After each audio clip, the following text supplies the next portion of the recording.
The hair-raising adventures of Sam Spade, Detective. Brought to you by the makers of Wild Root Cream Oil for the hair.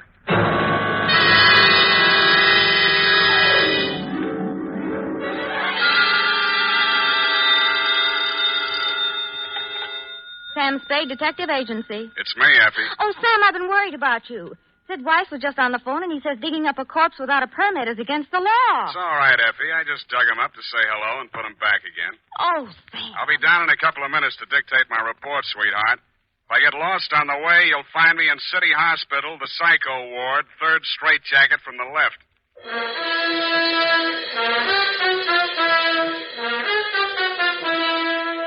Dashiell Hammett, America's leading detective fiction writer and creator of Sam Spade, the hard-boiled private eye, and William Spear, radio's outstanding producer-director of mystery and crime drama, join their talents to make your hair stand on end with the adventures of Sam Spade. Presented each week by Wild Root Cream Oil, the non-alcoholic hair tonic that will put your hair back in place again, grooming it neatly, naturally, the way you want it.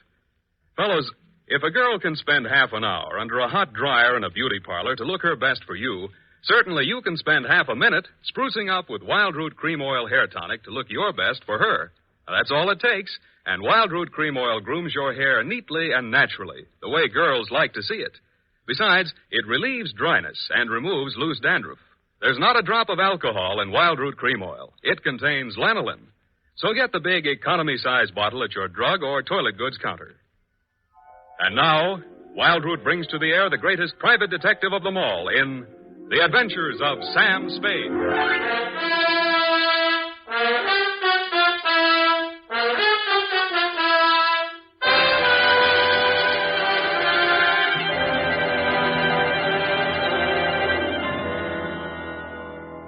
Date, August 2nd, 1946. To Mrs. Gregory Denov. Subject, death of Dr. Denov. I was sitting in my office with nothing to think about except a horse named Corkscrew Jr. My secretary, Effie Perrine, came in and said there was someone outside. I didn't look up from the dope sheet, so she said it again. Someone outside, Sam. What's he look like? Blue double-breasted custom-made suit, Countess Mara tie, hand-tailored shirt, English shoes, hand-trimmed Van Dyke. Get me a blank check and send him in. Okay, Sam.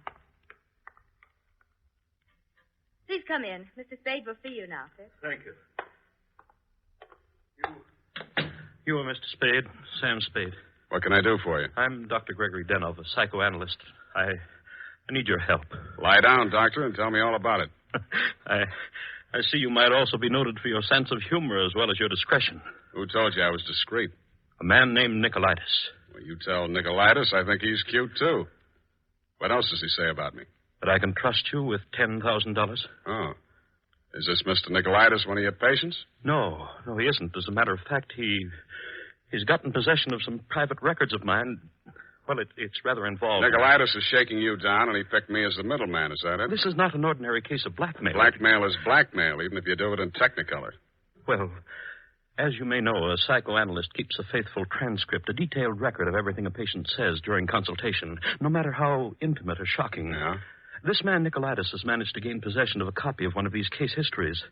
The patient is a very celebrated person, and should this material be divulged, it may have very serious consequences for both my patient and for me. Doctor, your best bet's the San Francisco Police Department. No, that's out of the question. Then I'm afraid I can't help you. Why not? Nicolaitis said I'm a private detective. When I take on a client, I take on his troubles. My job is to protect him, not to stand by and see him milked. If you want to hire me on that basis, I'll listen. Oh, I'm so tired. I must trust somebody. What can you do for me, Mr. Spade? Write me out a check for $1,000. Got a pen? Yeah. All right. You see, Nicolaitis figures that if I'm getting a cut, I'll have to keep my mouth shut. I'll spend it all the same. Here you are. Thanks. Now, what was the last thing Nicolaitis told you? That he would pick up the $10,000 here and deliver to you this file in question. Can you reach him? Yes. Call him. Tell him you've seen me. Tell him I won't do that kind of business in my office. Tell him to come to your house. I'll be there. What if he refuses? He won't. Tell him I have the whole 10,000. What time? How about in an hour? No, I'm sorry. We'll have to make it around 3 or Oh, goodness, I'm late now. I really... That's a beautiful watch, Mr. Denov. Yes. Foreign? Yes. May I see it? My watch? Why, really, Mr. Spade, I'm very late. I have so many things to do, and I have to be at the Majestic Theater well before the matinee starts at 2:30. Are you going to see me at 3 o'clock if you're going to the theater? Oh, I'm not going to stay for the performance. Well, Mr. Spade, till 3 o'clock then. Oh, my office is in my apartment. The address is here on my card. It's the penthouse. Penthouse, huh?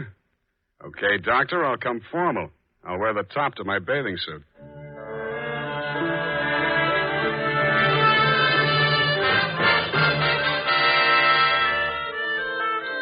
I left my office around 2:30 and started walking up Nob Hill.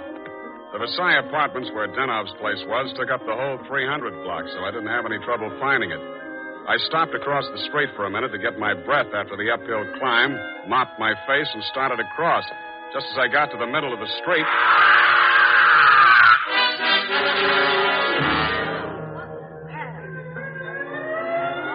The crowd was packed in so close around I couldn't see who'd done the Brody, but I had a pretty good idea.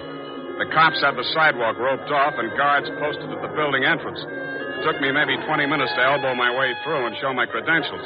Sergeant Levine had the front door, so they let me in. Lieutenant Dundee of Homicide met me at the door of the penthouse. Hiya, Sam. What do you want? I want to see Dr. Denov. The doctor's dead. Dead? Yeah. He's my client. They can't do this to me. How? Hit a Brody out the window. What are you here for? To see his wife. Okay with you? Why not? She's inside. Thanks. Mrs. Danoff, please. With all due respect for your grief, I must have the keys to the cabinet where Gregory kept his confidential files. You realize that you wished me to take charge of his patients and that I am responsible. All this police and so on. We must get those files out of here as soon as possible. Yes? My name is Spade. I am Dr. Zoya. I was poor Dr. Denoff's oldest friend. If there's anything I'd like to see you, Mrs. Denov, alone. But you police have already asked her so many questions. You see, she's not in the... I'm not with the police. I'm a private detective. I was working for Dr. Denov. A private detective? He was in trouble, you see. You see, Dr. Sawyer, the police won't believe me. Mr. Spade, you'll tell them. You'll tell them he didn't commit suicide. Well, Mrs. Denov, I guess that takes care of everything here. It's clearly suicide. Oh, idiot. Blind, stupid idiot. Suicide. My husband, he treated suicides. He would never... No, please. It will be all right, my dear. I'm sorry. She's hysterical. Yeah. If I had the time, Spade, I would... Tell them. Please, Mrs. Dano. The undertaker has been arranged for a burial at 7 o'clock, Beth Israel Cemetery. Now, please, the key to Gregory's files. Here, take it and go. Go ahead, all of you. Okay, we'll call you later. Oh, I'm so sorry, gentlemen. This hysteria, a simple traumatic condition. If I only had the time. Who can I turn to? Who will help me? You think it's pleasant? You think my husband would rest if they said I committed suicide? What shall I do? What shall I do? What shall I do? Oh, you... Dr. Zoya didn't have the time, neither have I. You think it's murder? Who do you think killed your husband? To name someone? That's a very serious charge, Mr. Spade. Goodbye, Mrs. Denov. Constance Brent. You mean Constance Brent, the actress? Yes. Yes, she was his last patient this morning. She had threatened to kill him before. How do you know? My husband said so. Do you? Well, he'd written it down on his notes on her case. Once before, she'd almost pushed him from that same window. How about your husband and Miss Brent? Oh, I knew she was falling in love with my husband. That always happens. They call it a transference. But in this Your case... husband told me Miss Brent was acting in a play this afternoon over at the Majestic. Yes, Midsummer Night's Dream. But she was here. I know she was here. Miss Ray, the receptionist, was coming back from lunch when she heard voices arguing inside. And she was sure it was Miss Brent's voice. Show me the doctor's case history on Miss Brent. I can't. It's missing. As soon as it happened, I went to the files. I meant to show it to the police. Who could have taken it? Constance Brent was the last one in that room before he died. Yeah. When did you see Nicolaitis last? Nick who? Skip it. Where can I reach you in case... For the next couple of hours, I'll be at the Majestic Theater. I want to see how good an actress this Constance Brent is.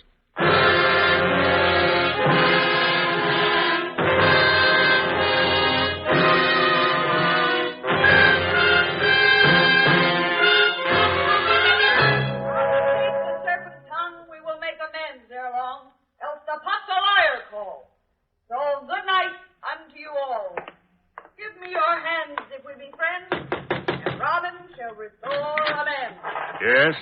This Constance Brent's dressing room? What do you want? I want to talk to Miss Brent. Well, you can talk to me. I'm her husband. So you're Mr. Brent. I'm Jonathan Wallace. She's Mrs. Wallace. Now, what do you want with my wife? I've come to tell her that Dr. Denov is dead. Are you sure? You try falling from a 12th floor window sometime. Well, that's the best news I've heard this year. But I'm afraid it will be a shock for Constance. Maybe, maybe not. She was the last person to see him alive, as far as anybody can make out. Are you from the police? No, I'm from the insurance company. Claims investigator. What do you want to see Constance for? The policy wasn't made out to her, was it? No, made out to his widow. But she can't collect. Police say it was suicide. That settles it. This is the last time I play Titania. Stand around while Puck talks his head off. Who is this person? Darling, I'm afraid this is going to be a shock. This man is from an insurance company. Dr. Denov is dead. Oh, what a pity. What happened? The police say he jumped. His wife says he was pushed. She also says that you, Miss Brent, might have been the pusher. Oh, now, really, it's too absurd. How like a wife. What time did your play start this afternoon, Miss Brent? Matinee at 2:30, always. Always. And the late lamented Dr. Denov jumped at 3 o'clock. I didn't say he did. Doesn't this news, shock you? But of course. Do you think good psychoanalysts are easy to find? Looks like your next doctor will have to start from scratch. Your case history seems to be missing from Dr. Denov's files. Missing? No. Where is it? Has a man named Nicolaitis been in touch with you? I've never heard of him. Chances are you will. Does he have Dr. Denov's notes on my case? Could be. This is frightful. Hot reading, huh? You seem to know this person, Nicolaitis. Get that file for me, and I'll pay you well for it. Just a minute, my lovely Titania. We don't know who this man really is. He might even be Nicolaitis himself. Let me see your company credentials. Now, what do you know? Somebody picked my pocket. My wallet's gone. I thought so. All right, you tell me who you are. I'll call the police. Oh, no, Jonathan. No police. Let's get off the merry-go-round. My name is Spade. You'll find me in the phone book under S. My office is open until 6 o'clock. And if a man answers, don't hang up. It'll be me.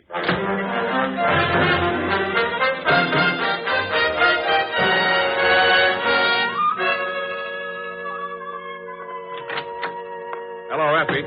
You found a Nicolaitis yet? Not one. I even tried spelling it backwards. Nobody ever heard of a man named Nicolaitis. Beginning to think there ain't no such person. Pardon me, do I hear my name mentioned? I'm Nicolaitis.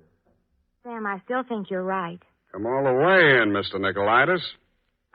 Sit down. Oh, thank you. If you need me, Sam, just scream. What can I do for you? Oh, I've come for my money. What money? Oh, the $10,000. You remember the $10,000? Refresh my memory. Oh, Dr. Denov, the gentleman who visited you this morning? Oh, that $10,000. Oh, you remember now. Yeah, it all comes back to me now. You were supposed to deliver something for the money.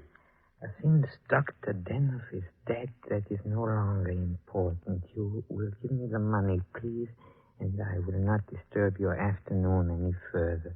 Suppose I refuse? Oh, that would grieve me. In my grief, there is no telling what I might do. Dr. Denov's dead. There's nothing more you can do to hurt him. Oh, never would I attempt to hurt poor Dr. Denov, but in my sorrow, it would be so great if I should be forced to hurt the woman he lost. After all, as Titania says, these are the forgeries of jealousy. Titania, huh? Ah, yes. Midsummer Night's Dream. Act 1, Scene 18. I'm a little rusty on my Shakespeare. Oh, you are indeed, Mr. Spade. Titania doesn't appear until well into Act 2. She doesn't, huh? Yeah, that's right. Yeah. I guess she isn't on for 40 minutes or so. Yes, indeed, Mr. Spade, but I didn't come here to discuss drama. What else have you got to discuss? When Dr. Denov died, your market died with him. That is very unprogressive view, Mr. Spade. There's always a gentleman named Jonathan Wallace. Why, you fiend. You don't mean you'd sell to both of us. Mr. Spade, how can you have such a low opinion of me? I will prove my integrity. I will give you the material. You give me the money. Hand it over. In the Levant, Mr. Spade, we have a saying. He who goes too close to the bear soon loses his beard. I have left my beard at home. Okay, I'll meet you anywhere you say, anytime you say. Excellent. At 7 in your apartment? Won't that be walking into the bear's cave? In the Levant, Mr. Spade, we have a saying. Private dicks do not kill people in their own apartments.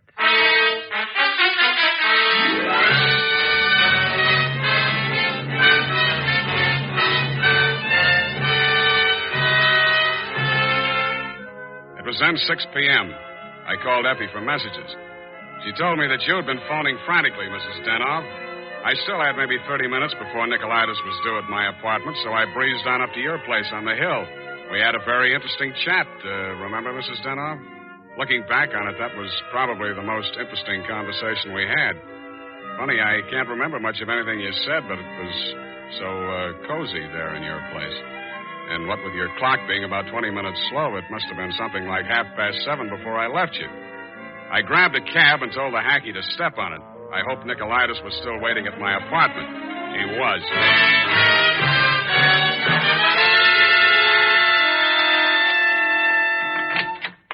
Mr. Nicolaitis, I'm sorry to be late.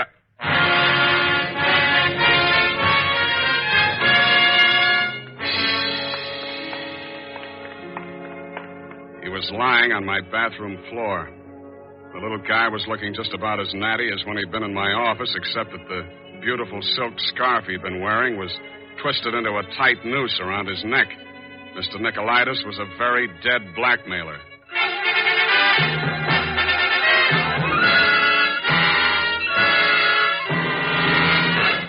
The makers of Wild Root Cream Oil are presenting the fourth in a new series of programs bringing to the air for the first time the adventures of Dashiell Hammett's famous private detective, Sam Spade.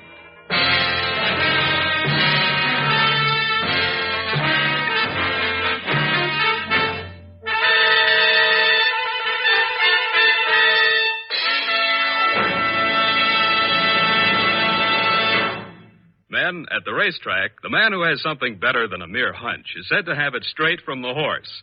Of course, that's a humorous expression, but it shows how to get facts. Go straight to the real source of information. And that's why we went straight to hundreds of men in metropolitan New York to find out what men really want in a hair tonic. And their answers show that Wild Root Cream Oil has all 5 advantages chosen by this impartial consumer jury of men. 1, Wild Root Cream Oil grooms your hair neatly and naturally, never leaves it sticky or greasy. 2, Wild Root Cream Oil relieves annoying dryness. 3, it removes loose dandruff. 4, it's non-alcoholic. And 5, it contains soothing lanolin. Remember, no other leading hair tonic gives you all 5 of these important advantages. Is it any wonder that 4 out of 5 users in a nationwide test preferred Wild Root Cream Oil to all other hair tonics they'd tried? So next time you visit your barber, ask for Wild Root Cream Oil and get the big economy-size bottle of Wild Root Cream Oil at your drug or toilet goods counter.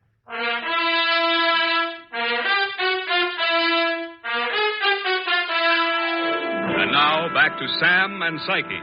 Tonight's adventure with Sam Spade.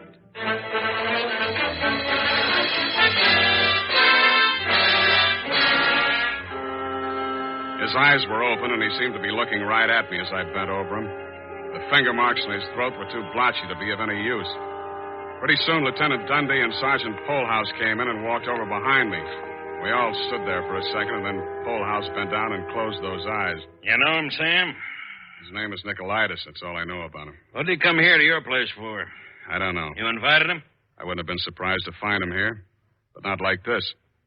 You boys get a smear on him yet? Sure. He's an old customer of mine. Runs a photo lab. Photostats, microfilm. Microfilm. Nobody makes any sense. They're all screwballs, psychos, neurotics. What am I doing in the middle of this anyway? Sam, don't scream at us. We're just doing a job. Oh, I'm sorry, boys. This Dr. Denov was my client. Mental expert. That Denov probably had a screw loose somewhere and needed a psychoanalyst himself. Say, maybe he was... Yeah. Hey, look, Dundee. I'm going out of here now. Do I call Sid Weiss and we go through all that again, or are you going to let me walk? Why, Sam, you can go. I know where you sleep. I'll wake you when I'm ready for you.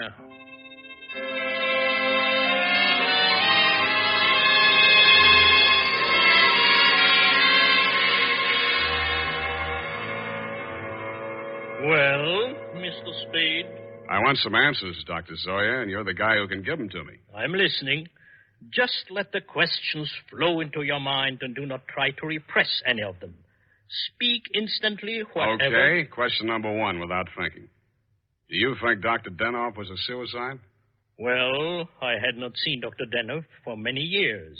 He had been my student in Vienna. I was his analyst, in fact. That's all very interesting, Doctor, but my question... Yes. Did poor Dr. Denoff commit suicide? I have reviewed all the material, manifest and hypothetical, and I came to the conclusion, no, it was quite impossible. You see, these paranoid and Okay, traumatic... question number two. Was Dr. Denoff in love with Constance Brent? I suppose I can now answer that question.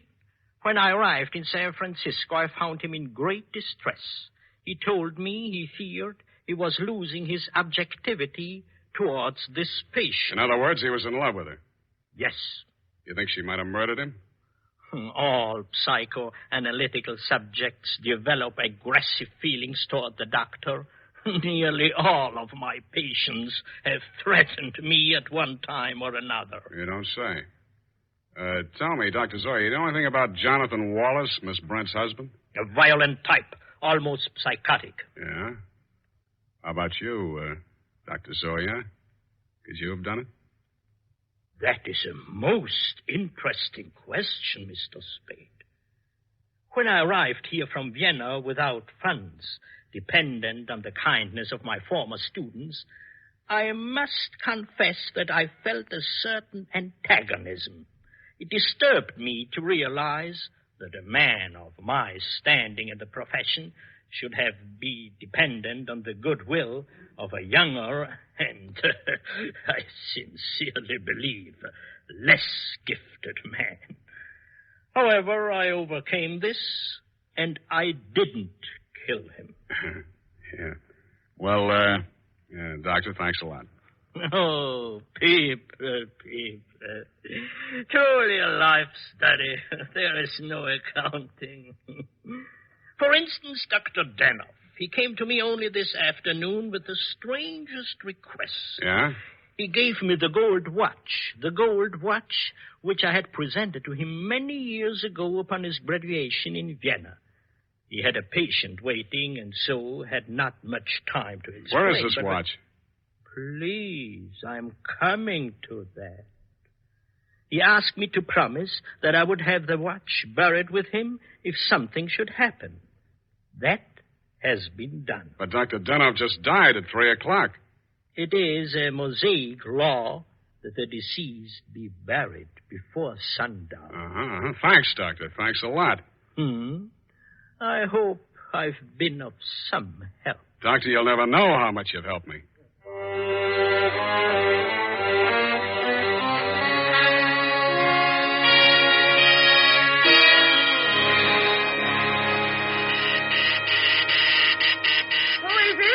Spade. Oh, what's happened? I think I got the answers, Mrs. Denoff. That file on Constance Brent. Your husband knew that you'd been going through it. Mr. Spade. Shut up and listen to me. He took it out of the files, had it microfilmed for his own private records, and destroyed the original. Really? The man who did the microfilming was Nicolaitis. He delivered one print to your husband and kept another for himself. He was murdered in my apartment for the copy he used to shake down your husband. The killer now has that copy, if it hasn't already been destroyed. But we can still put our hands on the first strip of microfilm which you delivered to your husband. This is astonishing. How? It's in the gold watch which was buried with him. Oh, the watch that Dr. Zoya... That's right. Denoff made up his mind that whatever he knew about Constance Brent was going to go to the grave with him. What are you doing tonight? Well, nothing. And we got a date, sweetheart, you and I. I'll be back toward the wee hours. All paths lead to the grave. Ophelia, Act 6. Gregory's grave? But shouldn't we get a court order and have it done properly? The courts don't open until 10 in the morning, sweetheart, and Lieutenant Dundee's going to start asking me some questions about that stiff in my apartment before then. You see, baby, I can't wait.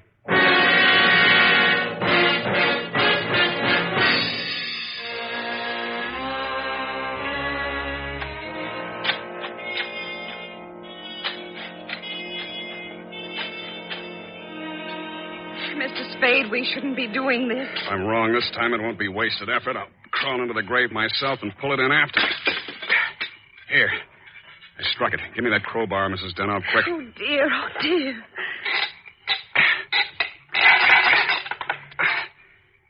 Put that flashlight in, sweetheart. You look the other way. Yeah, here it is. Look. What, Mr. Spade? What have you got? The watch. Here, put the flash on it while I open it. Here's my nail file. Pry off the back. Thanks. That does it. Here's the film. All right, Mr. Spade. Give me that film. Wasn't the second gravedigger from Hamlet, Mr. Constance Brent. Stop clowning and hand it up to me. You better do as he says, Mr. Spade. We've both got guns. I was expecting that. Took you a long time to get here, Mr. Wallace. How did dear Constance make out as Lady Macbeth? Just give me that film. Stop being an idiot, Wallace. The cemetery is crawling with cops. Put that gun away before you drop it and break your foot. Come up out of that grave, Spade, or you'll stay there forever. Okay, Dundee. All right. Get those hands up, everybody. Go ahead, Dundee. Make the pinch. Okay. Sam Spade, I arrest you for body snatching, violation of graves under the Civil Code number... No, you fool. You're supposed to arrest Mrs. Gregory Denov and Jonathan Wallace for the murder of Gregory Denov and Pericles Nicolaitis. But I... Oh, yeah. No, you don't.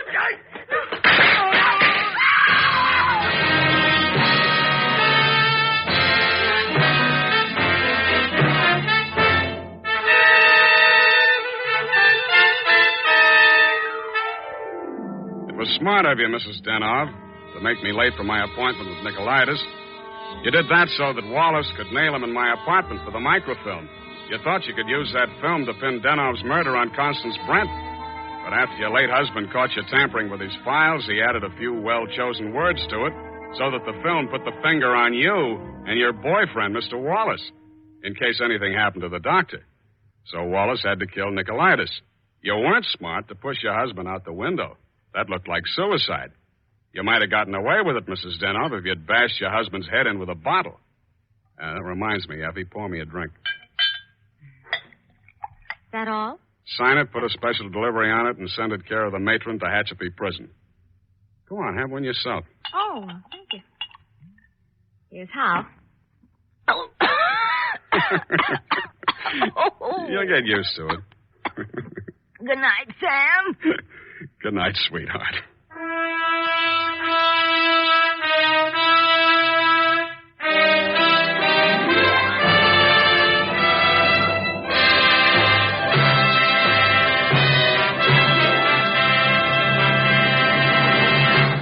Wild Root Cream Oil presents The Adventures of Sam Spade, Dashiell Hammett's famous private detective, produced and directed by William Spear. Men, on these warm August days, the sun beats down on your hair, may leave it looking dry and brittle. That's why, now especially, you need Wild Root Cream Oil.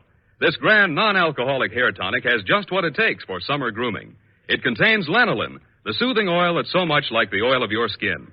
Wild Root Cream Oil keeps your hair neatly in place, gives it the handsome, successful look that helps you get ahead on the job.